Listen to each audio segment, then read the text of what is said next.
क्या वैसी साहब आरजेडी में अब जा पाएंगे?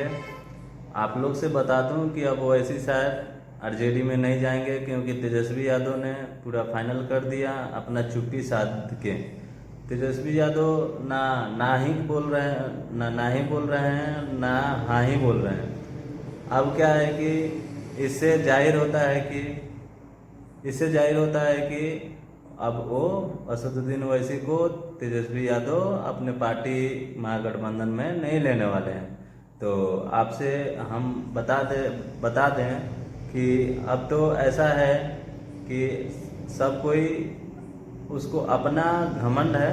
मतलब बोले तो तेजस्वी यादव को ऐसा लग रहा है ना कि हम मुस्लिम का वोट ले लेंगे, किसी भी तरह पुल्हा के चुचकार के। मतलब हम मुस्लिम का वोट ले लेंगे, थोड़ा थोड़ा भाषण दे के हैं। तो ऐसा है कि तेजस्वी यादव तो सोच रहे हैं कि हम तो मुस्लिम का वोट ले लेंगे, वैसी को क्यों बुलाएं। अब असदुद्दीन वैसी को बुलाने से नुकसान भी है, क्योंकि आने वाले वक्त में इधर तो बुला लेंगे, ठीक है, 5 सीट 10 सीट पर तेजस्वी यादव लड़ लेंगे, लेकिन आने वाले वक्त में 2030 में जो चुनाव होगा, जो 2030 में चुनाव होगा, उसमें क्या क्या होगा कि असदुद्दीन ओवैसी का बहुत बड़ा किरदार हो जाएगा। अब उसमें असदुद्दीन ओवैसी पूरा मुस्लिमों का वोट ले सकते हैं। पूरा मुस्लिम असदुद्दीन के भरोसे रहेगा। जहां असदुद्दीन जाएंगे, जहां ओवैसी जाएंगे, वहीं पे मुस्लिम जाएगा। तो इसी के डर से ना तेजस्वी हाँ बोल रहे हैं। अगर तेजस्वी बोल दिए कि हाँ मैं असदुद्दीन ओवैसी को ले रहा हूँ, तो इससे क्या होगा कि और भी जाति का लोग, मतलब बिहार में जातिवादी इतना हो गया है ना कि बोल नहीं सकते। बिहार में जातिवाद बहुत सारा हो गया है। तो तेजस्वी यादव का सोचना यही होगा। मैं बता देता हूँ कि क्या पता वैसी एक मुसलमान है, अगर मैं ले लेता हूँ तो असदुद्दीन वैसी मुस्लिमों का बात करता है, फिर मेरा यादव का वोट क्या होगा हैं। फिर छोटे जात का वोट क्या होगा। तो ये सब सोच के कुछ राजपूत भी देते हैं वोट, तो इन लोगों का वोट कटेगा हैं। लेकिन तेजस्वी को ये भी मालूम है कि मैं अगर असदुद्दीन ओवैसी साहब को ले लेता हूँ तो जीत तो जाऊंगा, क्योंकि क्योंकि तेजस पूरा पूरा आदमी पूरा आदमी गोट हो जाता। 14% है मुस्लिम, 14%, सॉरी 14%, 17% मुस्लिम है।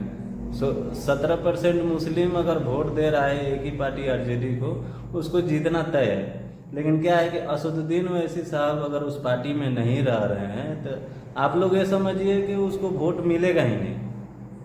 क्योंकि वैसी साहब का ये है कि वो भी बोल रहे हैं कि हमको भी बीजेपी को हराना है, तेजस्वी यादव भी बोल रहे हैं कि हमको भी बीजेपी को हराना है। जब दोनों का फॉर्मूला सेम ही है, तो आपस में ये लोग, तेजस्वी यादव अब कुछ नहीं बोले कि आ जाओ मेरे साथ हम लड़ते हैं, ऐसा कुछ नहीं है। तो अब सुनने में आ रहा है कि वैसे ही अब शांत हो गए हैं। अब वो असदुद्दीन ओवैसी को अब कोई ये नहीं है कि अब शांत के लिए फिर कोशिश किया जाए। अब कोशिश नहीं होगा इधर एएमआईएम से, तो असदुद्दीन ओवैसी अब अपना सीट लड़ेंगे।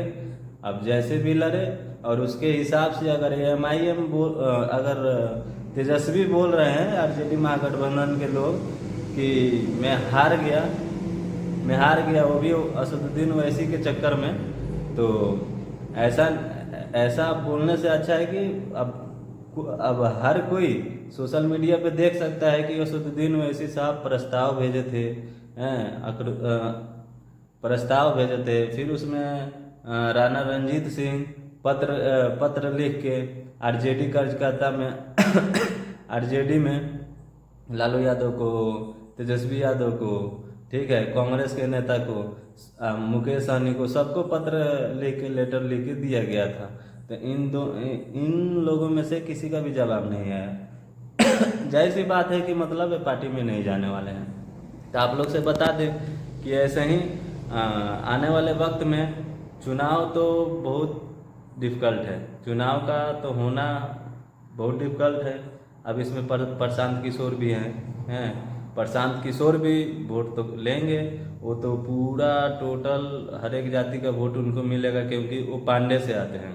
अब बिहार में जातिवाद है तो हम भी बता दे रहे हैं, लेकिन पांडे, मुस्लिम, मुस्लिम हिंदू ये सब सही नहीं है ना। मुस्लिम, हिंदू, पांडे और क्या बोलते हैं चमार और कुशाहा, कुशवाहा, ये सब नहीं करना चाहिए।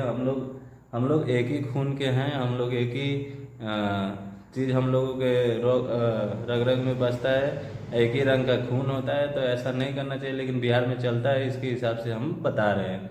तो यही है कि प्रशांत किशोर वोट आपकी काटेंगे।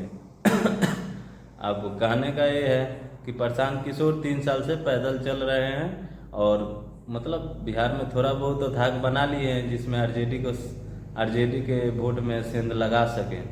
और असदुद्दीन ओवैसी को पूरा मुस्लिम सपोर्ट कर रहा है। और लेकिन एक चीज़ है, असदुद्दीन ओवैसी साहब का पूरा मुस्लिम सपोर्ट करेगा, क्यों नहीं करना चाहिए, जाहिर सी बात है, क्योंकि मुस्लिम को आजकल कोई पार्टी नहीं पूछ रहा है। यादव लोग 100% यादव में अगर देखा जाए तो 70% यादव बीजेपी को वोट दे रहा है।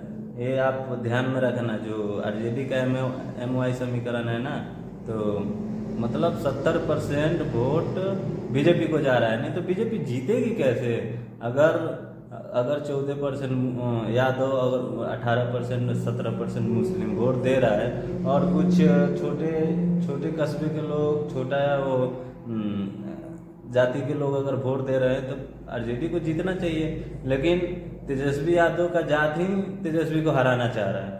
तो यही बात है, मुस्लिम खाली इधर से उधर और इधर से उधर बैंक के मछली के जैसे मुस्लिम कूद रहा है। जैसे बैंक कूदता है, कभी यहाँ कभी वहाँ कभी यहाँ, लेकिन मुस्लिम को कुछ मिल नहीं रहा है। इसीलिए अब इसमें देखा जाए तो पार्टी तो बन गया है बहुत। MIM आ गया मुस्लिमों का लीडर, जो कि सबसे बड़ी पार्टी है इंडिया की। और इसमें प्रशांत किशोर का भी आ गया है, प्रशांत किशोर का भी कुछ मिलने वाला है वोट। तो मुस्लिम का वोट असदुद्दीन ओवैसी साहब को जा रहा है।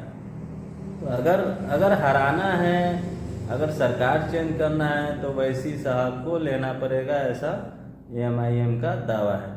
और देखा जाए तो अब असदुद्दीन ओवैसी